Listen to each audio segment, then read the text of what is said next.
more about water with Auntie Mabel and Pippin in Come Outside. Look up, look down, look all around. Up in the air or on the ground. Come for a walk, come for a ride. There's so much to see, so come outside.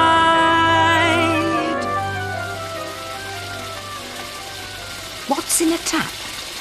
What fills the sink? What's good for washing in? What do we drink? It splashes and sloshes. It pours and flows, glugs and drips and overflows. It's water.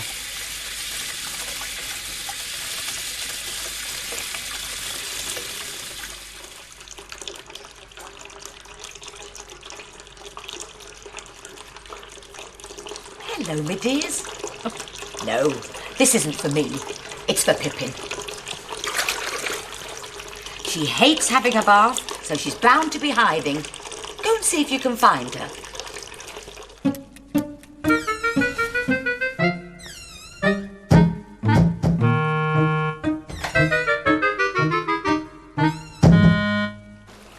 I bet she's hiding in the cupboard. Yes, I thought so. She always hides in there.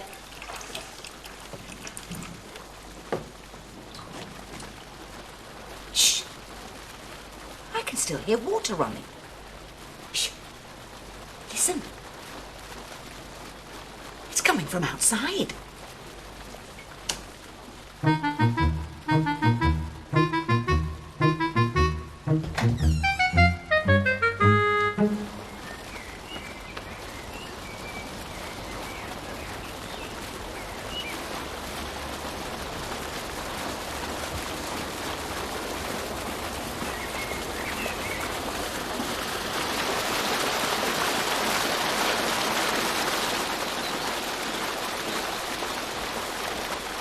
Dear, oh dear, that can't be right.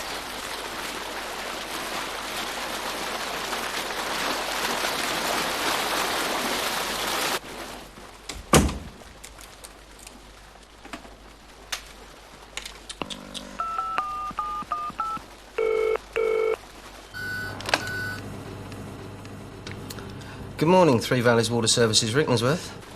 I just thought I ought to let you know there's water gushing up from the ground outside my house. Could you give me your address, please? Whereabouts is the water coming from? It's coming up through the grass. OK, well, I'll give the inspector a call and we'll get him down there as soon as we can. Good. Goodbye, then. They may have to turn the water off for a while, so I'd better save some just in case. I'll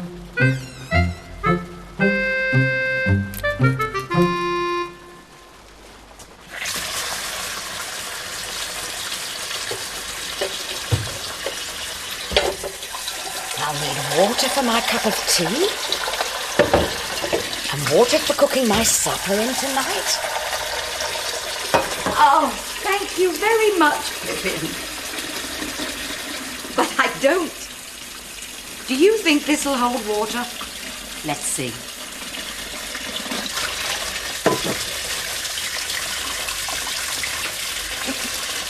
I'm sorry, Pippin. That's no good.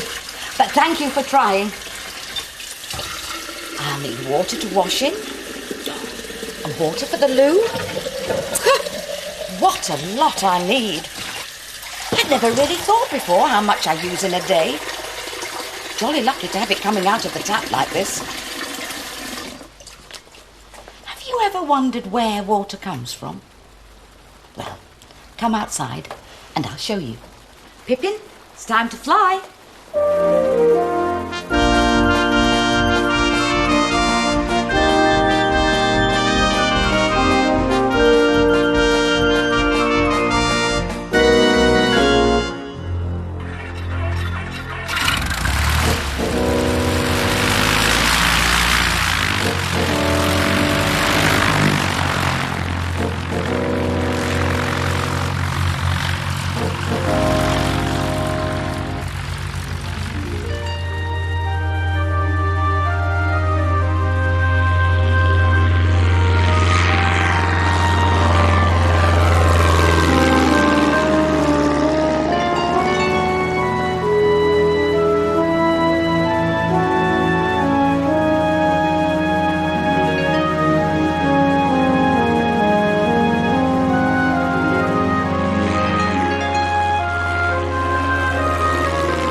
it is. The River Thames.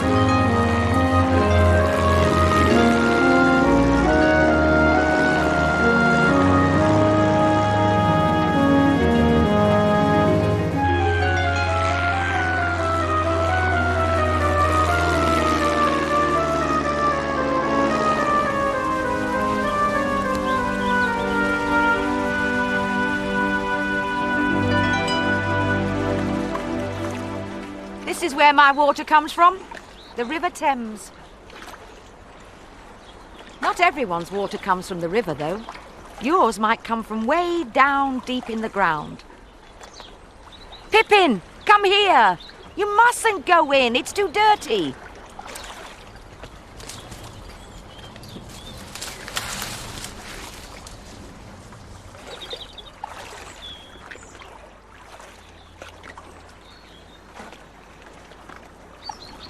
The water has to be cleaned, of course, before we get it. Oh, yes. Lots of things happen to it before it's safe to use. Over there, under the water, is a big pipe. And that's where my water starts its journey. It goes through a screen, which takes out the rubbish. But it's far from clean, so it flows along the pipe. It goes round the bend, and on and on and on. Then to make it clean, they add a special kind of air. Now the dirt is disappearing, soon there won't be any there. It goes round the bend, and on and on and on. And then it's cleaned again with another special air, until it's pure and fresh, sparkling and clear. It goes round the bend, and it comes out here.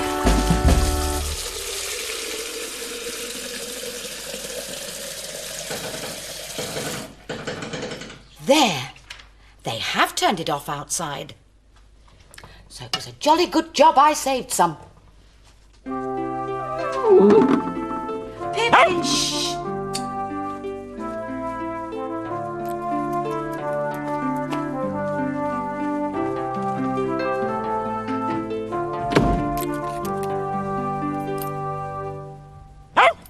Pippin, be quiet.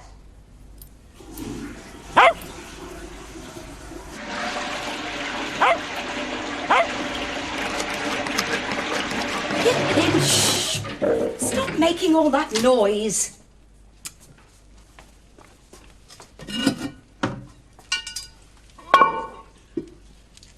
This needs topping up now.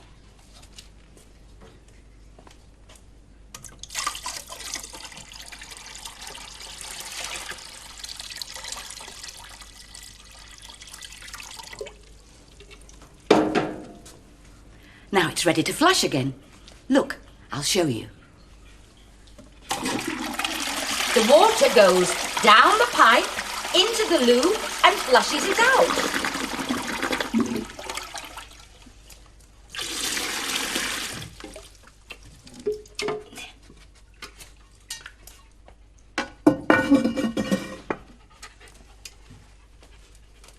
There, ready for the next time.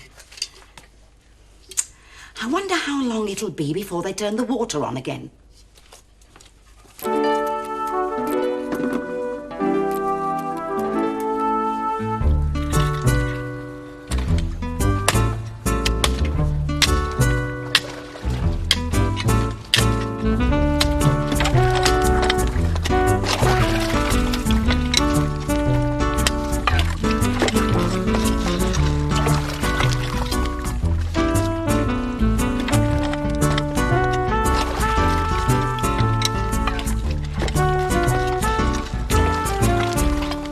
Have you found the leak?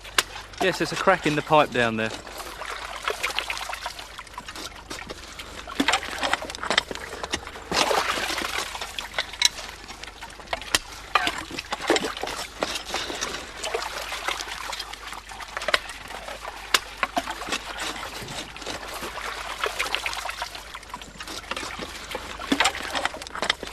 Well, it take long to mend? No, not long. I'll come and tell you when we finish.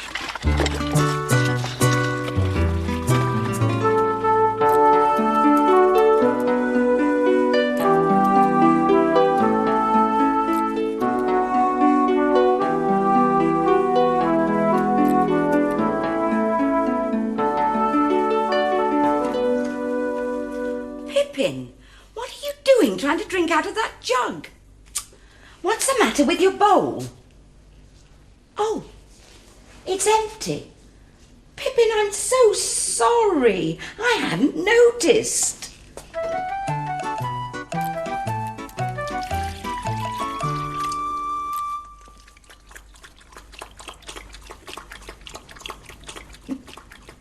You remind me of the thirsty crow.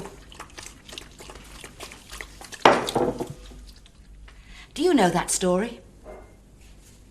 Once upon a time, there was a thirsty crow.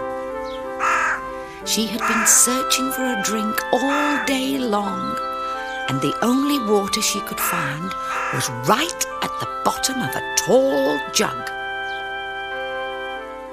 She tried to reach it, but she couldn't. She tried to tip the jug over, but it was too heavy. It seemed she would die of thirst. She thought and thought, and suddenly she knew exactly what to do. She picked up a pebble and dropped it into the jug. She picked up another pebble and dropped that into the jug. Then another pebble. And can you see what happened to the water? It rose up higher and higher until at last the crow was able to drink her fill.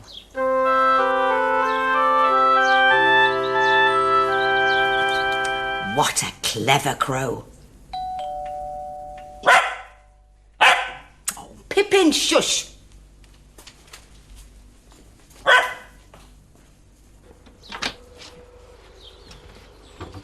Hello. Just to let you know, we've mended the pipe so you can turn on your water again. That was quick. Splendid. Thank you. We'll wait for the water to heat up again, Pippin. Then I think it's time for your bath.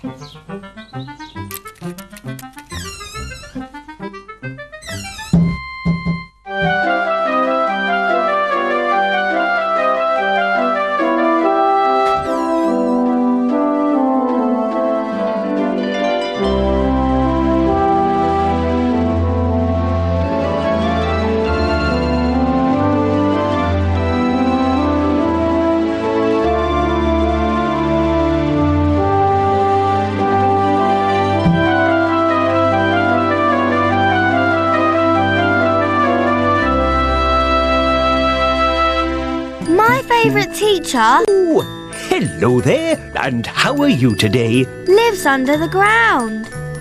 He has fluffy hair, wiggly stripes, Lots of books. and helps me with my reading. He talks like this. Lovely. He's my best ever teacher. Rolling Mo, weekdays from 11:45 over on the CBeebies channel. Get reading with CBeebies.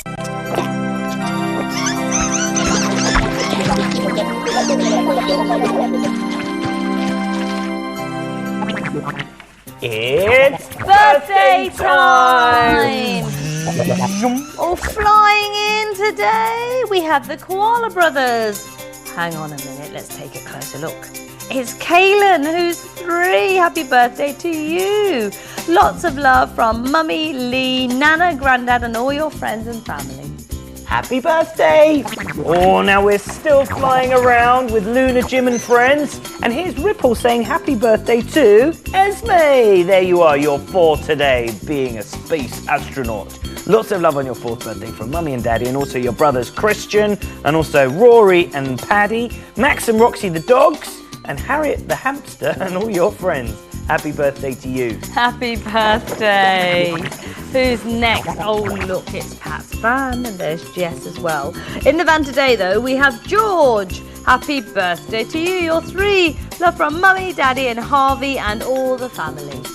Happy birthday! Now, lots of colourful balloons here, a colour for all our friends in Balamory. Now, let's open up all the balloons. Pop, pop, pop, pop, pop. Now, what was the story? Oh, yes. Elise, you're 4 today. And this comes with lots and lots of love from Mummy and Daddy, Charlie and Broxy and all your friends and everyone who hopes you have great fun on your birthday. There we are. Happy birthday! Who's next? Oh, look now. It looks like Lola. Lola has got someone on her frock. Look, it's Vicky, who's 3. Happy birthday to you. Love Mummy, Daddy, Nana, Uncle Paul, Tracy and Holly. Luna Jim has found another friend. This time, it's Space Cadet Connor. Happy birthday, you're 4 today. Lots and lots of love from your mummy and also your little brother who's called Ellis. Not forgetting Grandma and Granddad and Uncle Mark and Auntie Rachel as well. Happy birthday, Connor. Happy birthday to you. And who else do we have? Can't believe it's Luna Jim again with Pat again.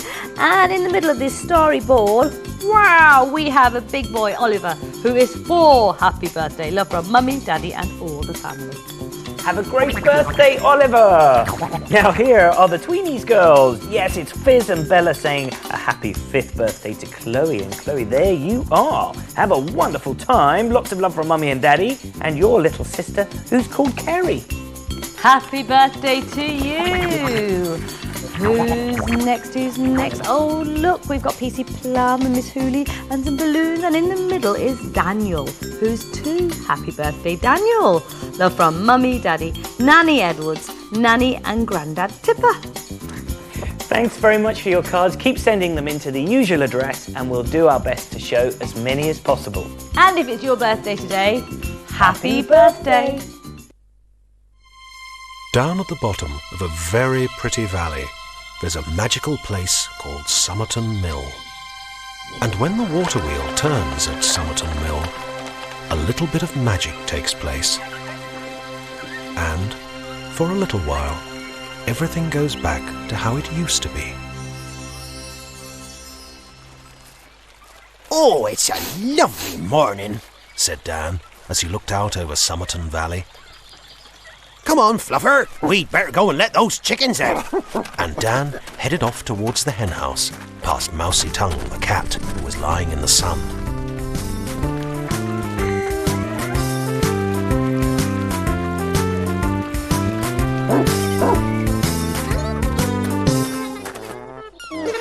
Hey, what's going on here then? Said Dan, as he noticed a very big hole and a pile of earth in the middle of the track.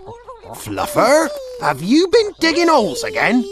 That's not a good place for a hole, you naughty furry old thing. Oh dear, see what I mean? Ah, good morning, Dan, said Dr. Neighbour. Oh, be careful, Dr. Neighbour. I'm afraid Fluffer's dug a great big hole again. Probably looking for a lost bone. It looks very deep, said Dr. Neighbour, as they looked down into the hole. Yes, and to make matters worse, the chickens have just fallen down, said Dan. And Dan and Dr. Neighbour looked down into the hole and wondered how to rescue the chickens. I think I've just had an idea, Dr. Neighbour. If we tie some string onto the handle of your bucket, we can lower it into the hole. And Dan took some string out of his pocket, tied one end to the handle of the bucket, and carefully lowered the bucket into the hole. Come on, chickens, in you jump, said Dr. Neighbour. There were 2 jerks on the rope. Dan pulled on the rope and the bucket came back up out of the hole. The chickens were inside the bucket. There you go, you funny little things. Now you stay away from the hole, said Dan. Fluffer managed to sneak down into the hole and he started digging and scratching around. It looks like Fluffer has found something, said Dr. Neighbour, as Fluffer came back out of the hole, carrying a bone. Ha ha! That's what he was looking for, said Dan. We should fill in the hole before anything else falls into it, said Dr. Neighbour.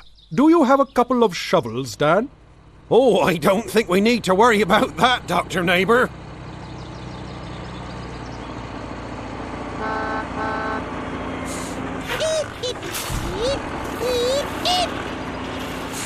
Well, I'd better be going, said Dr. Neighbour. Bye then, Dr. Neighbour. Thanks for helping. And Dan and Fluffer headed back to Summerton.